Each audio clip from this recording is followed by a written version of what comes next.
had so much fucking weed, I needed 2 Explorers.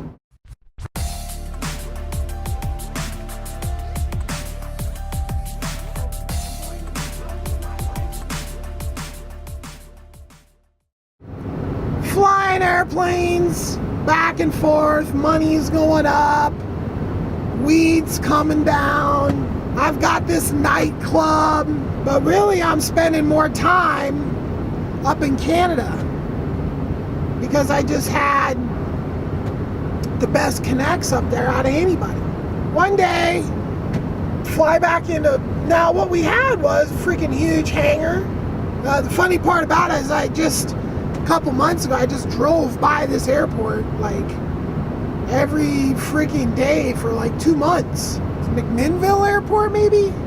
A ways out of Portland, right? So we'd land and we'd pull in the hangar and we'd pull SUVs into the hangar.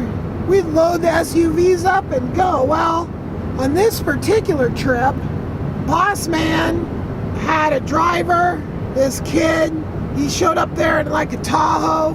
It was literally like driver, boss man, and then the entire back of the Tahoe was all the way filled with these duffel bags, right? I was there too, and I needed to get back to Portland. This is years before Uber and cabs would have been just ridiculous because they weren't out there, you know, and had to wait. So anyway, and not to mention, like, my looks were good for validation in the counterculture, but it wasn't good to take me out in the random areas and then, like, you know, I mean, I dressed nice, but, you know, my hair was always down. I had tattoos. I was always slant-eyed, like, just, right? So I wasn't too undercover. We had this theory that you could have giant duffel bags and not be suspicious looking as long as you were carrying a hockey stick.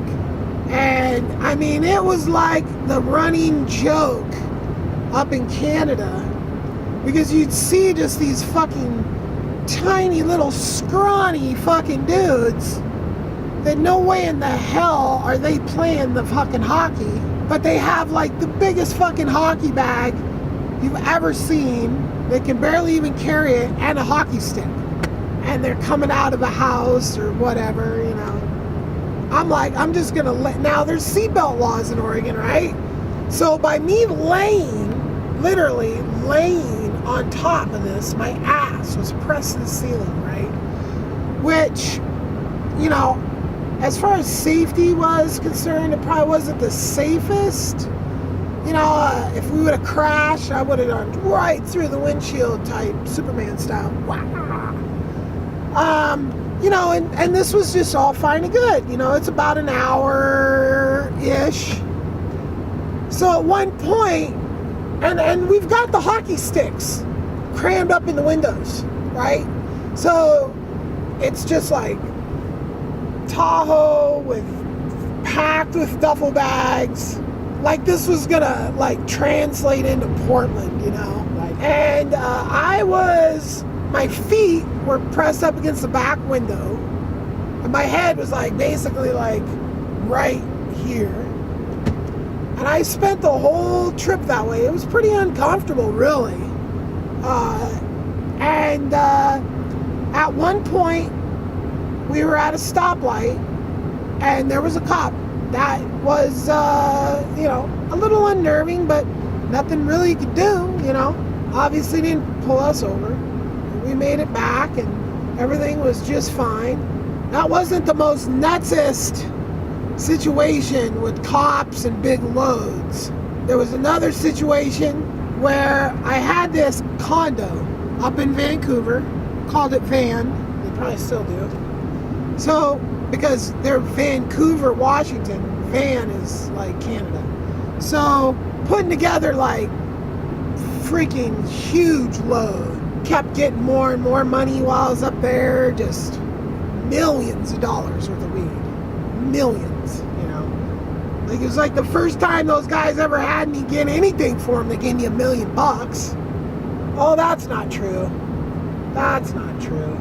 That was like, I think they gave me money like 6 times now that I think about it. But it was all in one trip. It was like 100,000, couple 100,000, another 100,000, 300,000, 600,000, and then the $1 million. I mean, and that was the first trip, and this is down the road. This is when things were just cracking. I was literally sitting up here in this condo, and the condo was like, you know, you'd come in and you were in like the main room, and then there was like a kitchen and like a living room, entryway, kitchen, living room, and then room, bedroom. And I had a couple people working for me up there. So the people were coming in. The one guy would come in and he'd leave with like $250,000 cash by himself. But he had a connect on flipping the exchange. And that was like gold, really, because like I'd need hundreds and hundreds and hundreds of pounds. But to get hundreds and hundreds and hundreds of good quality pounds, not just get like bulk crap, you literally could have buy hundreds of pounds. You could buy like 30 pounds if you were lucky, but 5s and, you know. So I was just sitting in this freaking condo, and dude was just on the horn with his people, and it was just a constant flow of people coming over, and they'd come over, they'd bring the shit, they'd pull it out, they'd quote the price, it'd hit the scales, the fucking money would hit the money counting machines, and fucking they were out the door. And then the fucking rubber gloves would come out, we would go into another room, everything that it came in would be discarded, recycled sometimes, given it back and take this, we're just, you know, because we didn't want any fucking fingerprints. DNA wasn't even a thing back then. But anyway, we didn't want any evidence, right? So if a load got hit in the States and it had some fucking guy's fingerprints, you know, because Canadians would go down to the United States, maybe they get in trouble like a drunken brawl or drunken driving or whatever, and they'd have their fingerprints, maybe. Not everybody, but it was SOP, standard operating procedure for my crew anyway. It was the way I ran shit. The fucking would come out of one bags, and then it would go all in the new bags, vacuum sealed, dry bag, duffel bag, little padlock, done. Stack it in the corner, bam, stack it in the corner, bam, stack it in the corner. Okay, so I had been doing this for some days, and my load was ready. Like, we only could take 500 pounds in the plane, right? So 500 pounds, good weather, we're going, right? But sometimes it would be like, you know, the weather would be shitty and stuff would just build up on the ends, and people would be like, where's my shit? At this point, we were like ready to go. So there's a big volume of weed, right? 500 pounds all packed up like this is a huge volume. It's like, depending on the size of the SUV, the Tahoe was able to hold you know, I'm not even sure the Tahoe did hold the whole load. We might have just taken part of the load.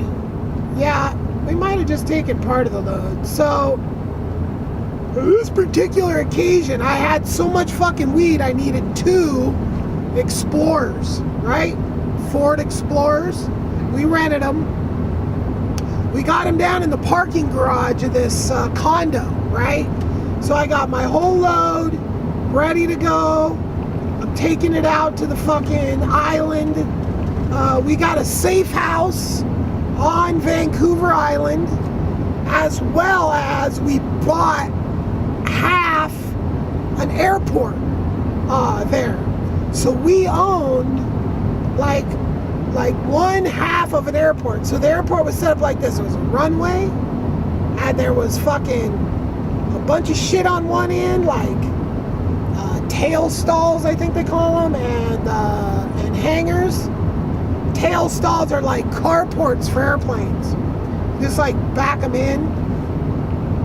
So there was, I think we had like maybe like 50 tail stalls on just our half. Then another 2 hangars big enough to hold a corporate jet, you know, freaking big hangar, right? So, and then we had a house as well.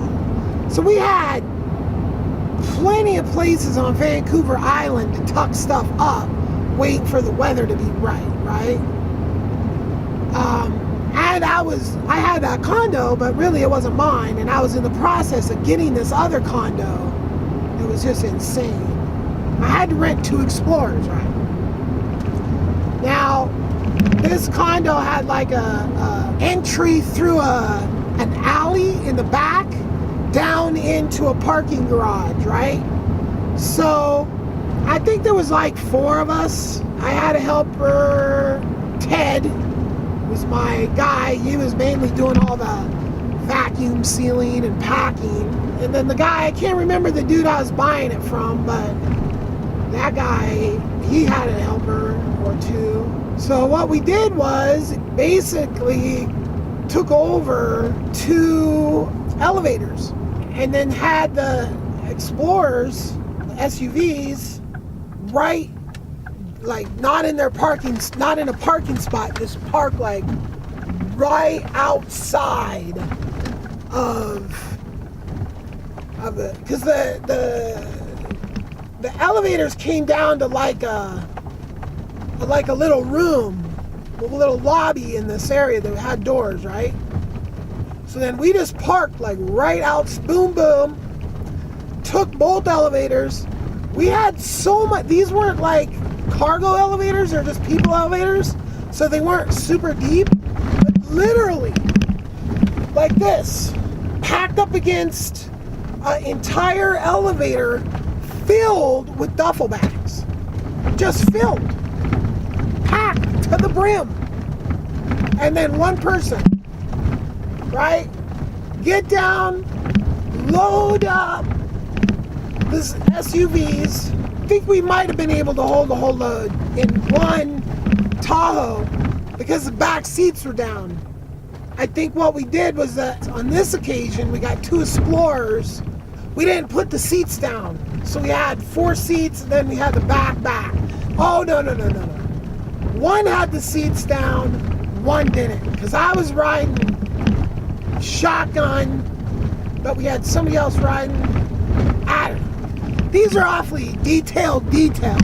They don't really have anything to do with the punchline of the story, or the climax of the story. We get everything loaded up in those SUVs, and we roll up out of the back of the garage, and the entire alley is filled with cop cars. Like 7 cop cars.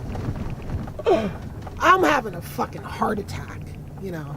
I don't know, do the math on fucking how much weed I had. I was paying about, on average, about $1,100 or $1,200 American per pound, times 500, so there's $500,000 in this load, plus, and the whole fucking alley's just cops, and I'm just like, mini heart attack, just like, oh man. But, you know, you can't really, it's like having poker face, you know, you can feel however you want to feel, but you better not fucking look like shit's going on, or else you're fucked. I've been pulled over with shit in the car so many times, and I never got busted that way. So yeah, and the cops had 2 skateboarders pulled over. 7 cop cars for 2 skateboarders, and they had them sitting on the curb, and they were like checking their pocket. They probably had like a joint or something. I don't fucking know. But what I do know is that freaking was, you know, it's funny, the trips that stand out, the memories are the ones with this freaking traumatic freaking freak out from cops. You know, it's like, oh, I'm riding in the back of this fucking car and we parked up next to a cop. I remember the whole damn story. You know, because I'm dealing with millions and millions of dollars worth of fucking weed, monthly, you know, weed. You know, there's a few $1 million a week every fucking week, right? And that was just $500,000 worth of weed right there of cost. Yeah, but my profit on that, man, oh shit, because I wasn't fucking charging them. I think I was getting them at like 16 or some shit. Oh, baby, I was fucking killing it. Yeah, I should have never came back from Canada. That's the biggest regret of my life right there, because I was pretty much like this close to fucking retirement, and then I came back for a hot second that turned into fucking 7 fucking years. Yeah. So yeah, there's a couple more stories for the internet. If you like the video, like and subscribe. If you didn't like the video, you know what to do. If you really like the video and you want to help me and hear more of this stuff and see all this other stuff I got going on, go down to the link to Patreon and sign up. And I appreciate everybody that has done that already. All right.